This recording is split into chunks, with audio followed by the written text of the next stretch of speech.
TV channel. I hope we're all staying safe and well. We've got quite a big budget film to look at today. Yes, a budget was anywhere between 350 million and 460 million. Now, there has been a couple made, so whether that includes the next one in line as well, I'm not too sure. But by my reckoning, they're going to have to make £1 billion back on this to make a profit. It's usually about 3 times the cost to actually break even, if you like, or get into a profit. So very interesting, yes. And with that sort of big budget, I think you probably know what we're talking about. If you've watched the introduction to this, you definitely know what we're talking about. Of course, Avatar: The Way of Water. We're going to have a look at that today. Please, if you're new to the channel, push that subscribe button, push the bell notifications. Great to have you on board. If you're pushing buttons or you're not pushing buttons because you're already a subscriber, push another button though for me. Just that little like button, that little thumbs up button. Make an old film and TV watcher very happy. I do all these film reviews, TV drama reviews, information blogs, what's streaming, what's at the cinema, what's on Freeview TV, stuff like that. So it'd be great to have you on board and spread the word. Right, yes, the Avatar: The Way of Water. I don't think there's a title for the third film that's coming out. This is a 12A certificate, and if you are a regular and you know what I'm up to, 3 hours 12 minutes. Yes, very, very long. I'm not good at over 2 hours. I do sort of moan a bit about Marvel films and DC films being far too long. So 3 hours 12 minutes. We'll have a talk about that later on anyway. It's of course a science fiction fantasy adventure film directed by James Cameron, from a screenplay he co-wrote with Rick Jaffa and Amanda Silver. The story the trio wrote with Josh Friedman and Shane Salerno. So lots of people involved in this. Well, it has to be for 3 hours 10 minutes, doesn't it? Of course, it's a sequel to Avatar 2009. Doesn't seem that long ago. That's still got an Internet Movie Database rating of 7.8 out of 10, so that's not bad.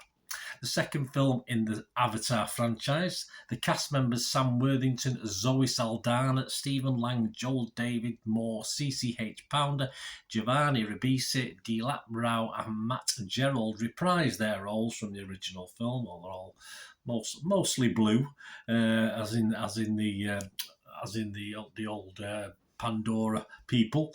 With Sigourney Weaver returns in a different role, just to keep us on our toes. Not too big a role. And new casting members include Kate Winslet, Cliff Curtis, Eddie Falcow, Jermaine Clement. Right, as at 11 a.m. on the 20th of December 2022, that's UK time, Internet Movie Database, Joe Public, people like you and me that have been to the cinema, almost 69,000 people have got off their bums and left a score or review, and it's averaging 8.1 out of 10. That's not bad. And of those, for every 100 people that went to see it, 92 people were positive about it. So what could go wrong? Probably, well, not too much, not for me anyway. Rotten Tomatoes audience, very similar, 94% positivity, and it gets a score, wait for this, 4.7 out of 5, so 9.4 out of 10. Metascore, Metacritics, their users, the guys that subscribe to their channel or go on and leave scores, 7.3 out of 10, so all very, very positive. What's it about? Well, if you remember think back to Avatar, Jake Sully, he lives with his newfound family formed on the extrasolar moon Pandora. If you've not watched the first one, it might be worth going back and watching the first one first. That would help. Although I must admit, if you forgot all about, I'm like me, I've got a brain like a sieve anyway. I mean, I've not watched Avatar for a long time, probably not since 2009. So yeah, people I forget what happens anyway. But so you can watch it as a standalone thing. It's not rocket science to work out what's going on. So Jake Sully lives with his newfound family formed on the extrasolar moon Pandora. Once a familiar threat returns to finish, yes, the nasty sky people, what was previously started, Jake must work with Neytiri and the army of the Na'vi race to protect their home. And it premiered in London and at UK cinemas on around the 6th of December and was released in the US a few days later on the 16th of December. Right, let's have a look at the critics. What are the critics thinking? Well, the public like it, don't they? Well, the critics quite like it too. Rotten Tomatoes, 78% positivity. That's based on 341 critics. And it averages a score of 7.1 out of 10. So not quite as high as Avatar. I would have probably give it a smidgen more than Avatar, personally. 265 fresh. and 76 rotten. Let's have a look at some of the guys who've come up with those scores and reviews. Dylan Roth from The Observer, nothing felt really whole for him. He said the film's focus is split in so many directions that none of its characters feel whole, even after 3 full hours. Yeah, okay, I must admit, I probably 2 hours in, I might have been thinking that, but by the end of the 3 hours, yes, I did sort of invest in certainly 3 or 4 of the characters and cared a bit about what was going to happen to her. Larushka Ivanzadeh thought she was in a popular retail outlet when she wrote her review. She's from the Metro newspaper in the UK. She said, as a spectacle, it's astonishing. But is this even a film? It's more like a 3-hour theme park ride or a superior version of those showreel display loops they use in shops like Curry's to show off how good the tellies are. There you go. Yeah, in the same way, I must admit, I did like the Elvis film. We watched that, just going off on kilter, out off kilter a little bit. But I did find the Elvis film was like a 2 hour plus trailer for a minute for a series, for seasons of it rather than a one-off film. So I can understand what Larushka's sort of getting at there.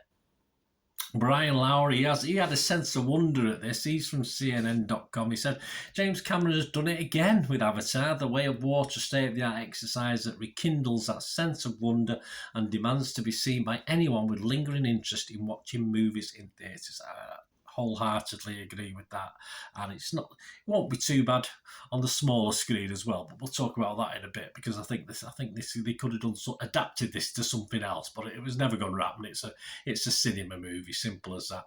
Nick DeSemmelin, he took a leap on this. He's from Empire magazine. He said, it's a leap beyond even what he pulled off with the first film. A phantasmagorical, is that a word? I like it. It probably isn't. Fully immersive, waking dream of a movie in which something impossible is happening on screen at almost every moment. There you go. I think he liked it. Brian Tallerico, he was entertained. Yes, he's from RogerEbert.com. He said, this wildly entertaining film isn't a retread of Avatar, but a film in which fans can pick out thematic and even visual elements of Titanic, Aliens, The Abyss, and the Terminator films. There you go. So you got all those 4 films rolled into one. And I totally agree with Brian there.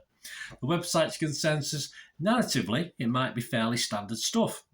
But visually speaking, Avatar: The Way of Water is a stunningly immersive experience. Well, I think Mr. Matt Cameron's quite happy about that, because we all expected it. So if it wasn't, we'd be all a little bit disappointed, wouldn't we? Metacritic, the other site we'll look at, the critic site, 68 out of 100 based on 65 critics, 44 positive, 19 mixed and 2 negative. Yeah, so that's a fair chunk of mixed on this one. And it scored anywhere between 40 out of 100 and 100 out of 100. Right, let's have a look what I think. What about Birdie? Well, I'll give you my score first. Yes, probably a major. The original Avatar, as I said, I did like it. It sort of grew on me. I didn't see original Avatar at the cinema.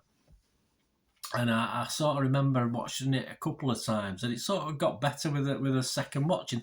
I have a feeling this probably might do as well if I can spare the 3 hours 10 minutes to go back and watch it again on DVD or the streaming when it comes on a site. But I'm going to give this 7 out of 10 as a film. But I think I'll take you on to my criticism. I think I might have scored it a little bit higher if this had been converted into a mini series. So obviously, when I get down to sit at home and watch this, as I said, I'll probably watch it in 3 or 4 sittings, because it was just too long. It was hard work. It was hard work sat watching it, in fairness. And as a 4 to 6 episode, perhaps mini series, I think it would have been far better.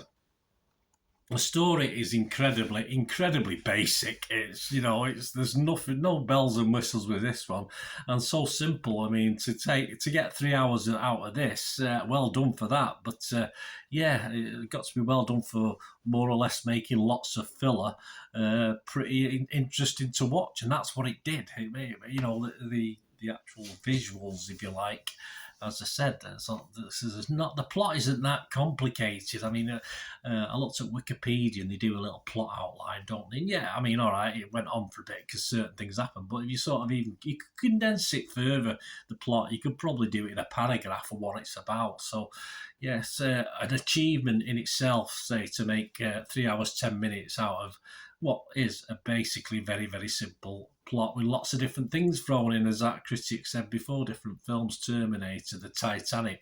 I mean, all that has been put into this to actually make it filler, but still make it interesting to watch. I did like the first Avatar, and I also like the second. As I said, I might like it a bit more when I watch it again. I'm not too sure if I get round to it. Great visually, 3 or 4 investable characters for me. Yes, we've seen it all before, but perhaps not as pleasingly drawn. Not in that sense, anyway. The third's on its way. I'll need perhaps a little more story with that one to really like it, or at least like it. Yeah, I think now I've seen the visuals, and now we've had that film. Now we've had the 4, the Terminators and the Titanics all meld into one. I perhaps want a little bit more story with my third feature in the Avatar, which is on its way. I'm not too sure when. I should assume it'll be next year. I don't know what the workings outs are, but. I want a little bit more, but I was quite happy with this, as I said, 7 out of 10. Let me know what you think, guys. Anyway, did you enjoy it? Or you're waiting to watch it on DVD? You're waiting to watch it on the streaming site? As I say, it is a cinema film in the truest sense of the word. But it is a cinema film that I think could have been adapted into a cracking series as well. Let's say it's not going to happen. If you've got a great film, but why sort of cut it down into a mini-series or a series, or not a mini-series, a series of mini-stories? That's just me. That's just my personal opinion. Let me know what you think. Thanks for watching, guys. Please don't join me again. The last one thing, please stay safe, everyone. Bye for now.